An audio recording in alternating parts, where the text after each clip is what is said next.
Welcome to the news for all the world. Today you will hear a full report on the rising cost of living in the United States, the pressure on the American consumer, and the political fight growing around affordability. You will hear why millions of people feel squeezed, why the administration is struggling to explain its choices, and why the idea of the American dream feels out of reach for many families. You will also hear what data shows, what people are saying, and why affordability has become the single most important issue in the country. The story begins with a simple problem. People want to buy goods at prices they can manage. For decades, the idea of the American dream included access to inexpensive products. You could fill a shopping cart without fear. You could buy toys for your kids. You could stock up on school supplies. You could buy home items without thinking about the total. That belief shaped the identity of modern consumer life. It shaped how families planned their budgets. It shaped how people viewed economic success. Today, that belief is under pressure.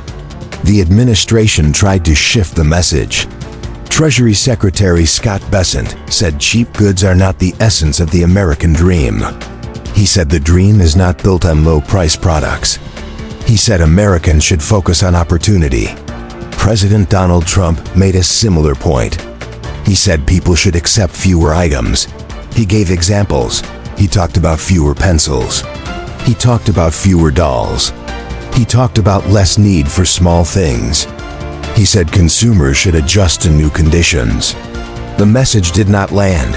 People across the country are frustrated. They face higher prices everywhere. They feel pressure on their wallets. They hear leaders tell them to accept less. They see those statements as out of touch. They feel unheard. They feel dismissed. They feel angry that rising prices are treated as minor problems. The public reaction shows how deep the affordability crisis has become. People want relief. They want action. They want leadership that understands their daily struggles.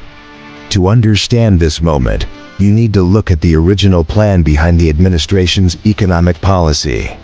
Early in 2025, the administration said its strategy would bring long-term benefits. Officials admitted there would be short-term pain. They said tariffs would reshape the economy. They said tariffs would push companies to rebuild factories inside the United States. They said new manufacturing jobs would appear. They said industries would return. They said the country would enter a strong new phase of job growth. The theory included another part. The administration said mass deportations and government layoffs would create more available workers for private companies. They said those workers would fill gaps. They said that shift would boost hiring. They said it would help companies control labor costs. They believed this change would strengthen the private sector. They believed economic pressure would create a new balance. The results did not follow the plan. The manufacturing boom did not appear. Reshoring slowed. Companies were cautious about investment. Many firms delayed projects. They worried about high input costs. They worried about supply chains. They worried about unstable policies. The labor shift also failed to create strong private sector growth. Companies reported little change. They kept hiring slow. Consumers started to feel the pressure. The theory of the case is now viewed as weak. Analysts say the plan is floundering.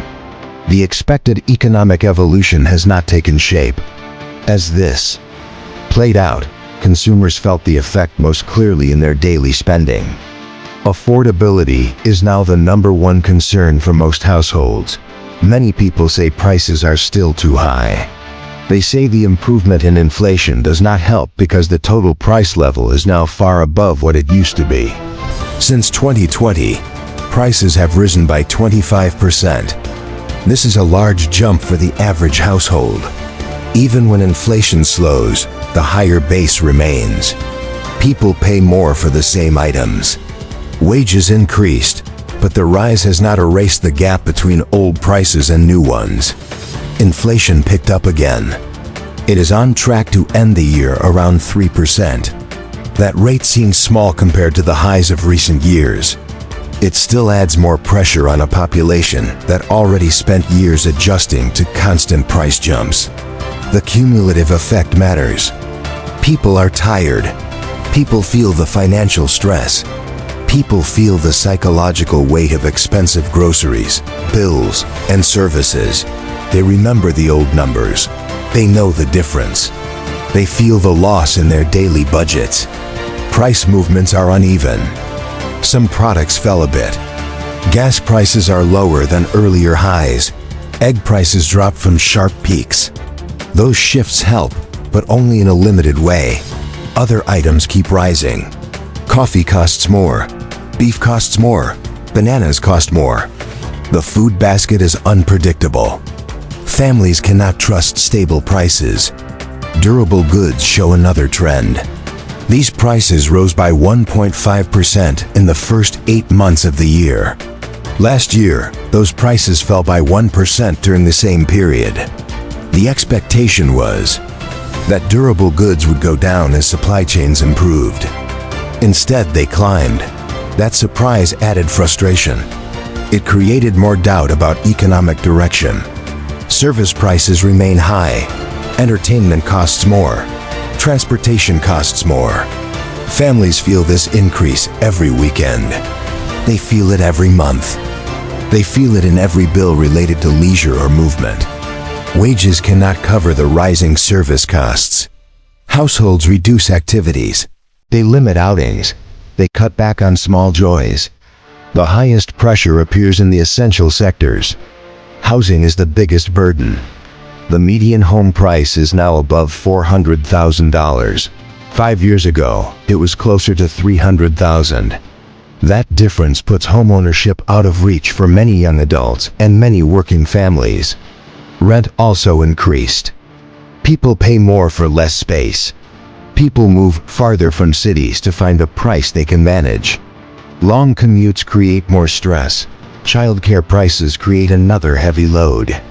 Parents pay more for daycare and after-school support. Many say childcare now costs more than rent. Healthcare costs rise as well. Doctors, prescriptions, and insurance premiums stretch budgets. People delay appointments. People avoid medication. People feel trapped between basic needs and limited income. The political impact is clear. Voters hold the president responsible for the economy. This rule applies to every administration. President Trump now faces the same pressure the previous administration faced. Voters do not respond to explanations. They respond to their bank accounts. They respond to the price of groceries. They respond to what they can afford. You cannot insist your way into a good economy. You cannot convince people that everything is fine when they see the opposite in their daily spending. The administration is trying to adjust. The president introduced new ideas to show action. Many sound rushed. Economists call them impractical. Some proposals contradict earlier plans. Some proposals lack detail. The president also said prices are already down. That statement is true only for a few products. People know the full picture. People see the mixed data. People see that only select goods became cheaper. The president shows signs of frustration. He expresses anger at the criticism. He blames companies. He blames the media. He says consumers do not understand the long-term plan. Those comments do not calm the public. They create more doubt. They create more confusion. They fuel more criticism. A message that does resonate comes from political voices focused on affordability. New York City Mayor-elect Zoran Mandami expresses this clearly. He says the rent is too high. He says the price of everything is too high. That statement speaks directly to people. It reflects reality. It feels honest.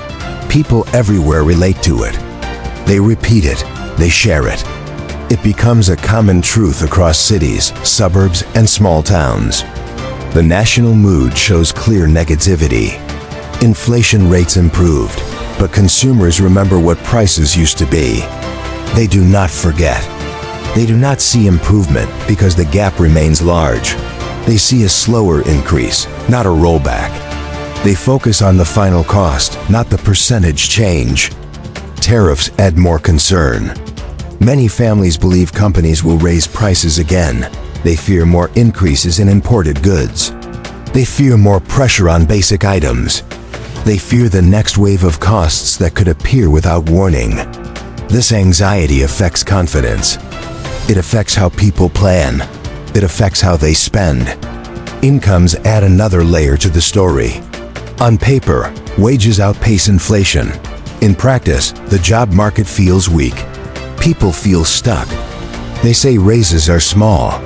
They say hours are limited. They say job security feels low. Many report softer income conditions. They feel one step away from financial trouble. They worry about layoffs. They worry about reduced shifts. They worry about future expenses. This combination creates a negative feedback loop. Higher prices reduce spending. Reduced spending slows growth. Slow growth leads to cautious hiring. Cautious hiring weakens income. Weak income makes high prices more painful. People adapt by cutting expenses. They spend less on leisure. They spend less on travel. They hold off on big purchases. They wait to replace old items. They search for sales. They look for cheaper alternatives. They lower their standard of living. The American dream once meant stability. It meant the possibility of owning a home. It meant raising children without constant financial pressure. It meant planning for a future. Today, many people say that dream feels blocked. They say the system feels tilted. They say leaders ignore their struggle. They say the path to a better life is narrower than before. The question now is how long this frustration will last. The country faces a test. Leaders must respond with realistic solutions. They must understand how households live. They must study the real costs people face each week. They must move beyond slogans. They must move beyond political talking points. They must act with clarity. Consumers want relief. They want stable housing. They want affordable groceries. They want reliable health care. They want reasonable childcare. They want a chance to save money. They want basic security. These needs shape the political climate. These needs shape the public mood. These needs shape the next stage of economic debate. You heard the full picture today. You heard the economic theory. You heard the real-world outcomes. You heard the public response. You heard the price data. You heard the political consequences. You heard the concerns about income. The story is clear.